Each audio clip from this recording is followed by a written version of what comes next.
Nick Coward, General Secretary at the Premier League, the world's most followed football competition. My responsibilities are to put on the competition, the 380 games we have a season with our 20-member clubs.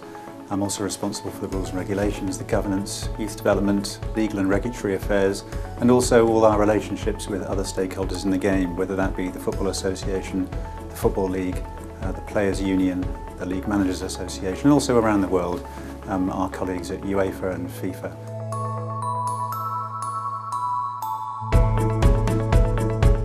I knew that I wanted to move on in life, but I didn't actually know in which direction. And that followed through the law degree, and having done the law degree, I still didn't know what I wanted to do exactly. But as I went through the Law Society finals, as it then was, I really got interested in the commercial side.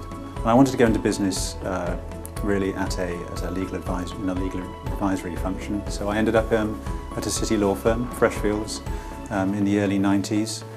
And it was from there that I moved on into football. I got lucky, I suppose, in many ways. I was in the right place at the right time. So in 1994 I was asked to join the Football Association as its first in-house council. They'd never had one. I think, like many people, they took a bit of time to get used to the idea that they were going to be working with lawyers. But that's where I ended up, and I suppose 1994, I'm almost 20 years now in the sports business.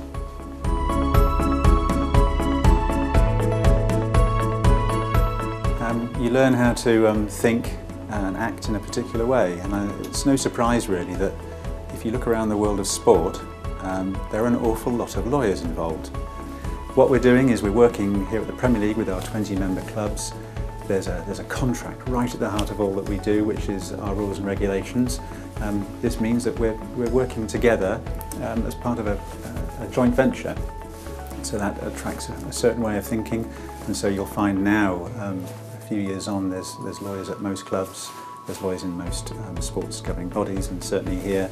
And that way of thinking and that training that you get as a lawyer, from the degree through to the University of Law, through to your training contract, that equips you to approach challenges and problems in a particular way, and that's I certainly have found that very helpful in my career through sport.